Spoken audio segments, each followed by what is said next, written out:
Hi hello అందరికీ చాలా సింపుల్గా చాలా టేస్టీగా ఉండే కింగ్ ఫిష్ ఇగురు కర్రీని ఎలా ప్రిపేర్ చేసుకోవాలో చూసేద్దాం. దానికోసం ముందుగా చేప ముక్కలకి ఉప్పు పసుపు కారం రాసేసి ఒక 15 నిమిషాలు దీన్ని మ్యారినేషన్ చేసుకోవాలి. కర్రీ మసాలా కోసం టొమాటో అల్లం వెల్లుల్లి ధనియాలు జీలకర్ర వీటన్నింటినీ ఒక మిక్సీ జార్లోకి వేసుకొని నీళ్లు వేయకుండా మెత్తగా పేస్ట్ లాగా చేసుకోవాలి. ఇలా పేస్ట్లా చేసుకున్న దీన్ని పక్కన పెట్టేసుకోవాలి. ఇప్పుడు స్టవ్ పైన ప్యాన్ని పెట్టుకుని 3 టేబుల్ స్పూన్ల ఆయిల్ని వేసుకోవాలి. ఆయిల్ హీట్ అయిన తర్వాత 2 రెమ్మల కరివేపాకు, సన్నగా చాప్ చేసుకున్న 2 ఆనియన్స్, పొడవుగా చీలుకున్న 3 పచ్చిమిర్చిని వేసుకొని ఆనియన్స్ లైట్ గోల్డెన్ కలర్లోకి వచ్చేంత వరకు ఫ్రై చేసుకోవాలి. ఇలా ఇవి కాస్త ఫ్రై అయిన తర్వాత దీనిలోకి ముందుగానే ప్రిపేర్ చేసుకున్న కర్రీ మసాలాని వేసేసుకోవాలి. మసాలాని వేసుకొని మసాలా పచ్చివాసన పోయేంత వరకు ఒక 2 నిమిషాలు కలుపుతూనే ఫ్రై చేసుకోవాలి.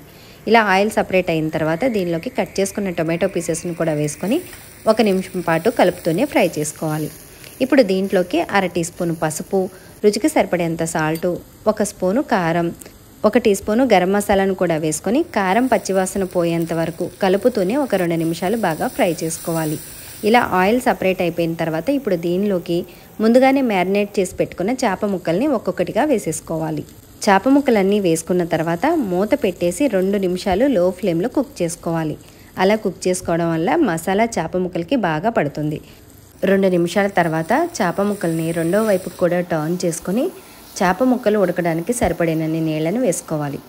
నేనైతే 1 గ్లాస్ వాటర్ యాడ్ చేసుకున్నాను. వాటర్ వేసుకున్న తర్వాత గరిటె పెట్టకుండా చేప ముక్కల్ని బాగా కలుపుకోవాలి. మసాలా అంతా బాగా కలిసేలా ఒకసారి కలుపుకొని దీనిలోకి సన్నగా చాప్ చేసిన కొత్తిమీరను కూడా వేసుకొని మూత పెట్టేసి 10 నిమిషాలు మీడియం హీట్లోనే కుక్ చేసుకోవాలి.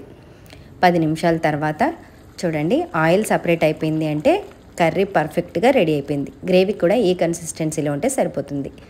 అంతేనండి, చాలా సింపుల్గా చాలా టేస్టీగా ఉండే కింగ్ ఫిష్ కర్రీ అయితే రెడీ అయిపోయింది. ఇంకా దీన్ని వేడివేడిగా సర్వ్ చేసేసుకోవడమే. Thank you for watching.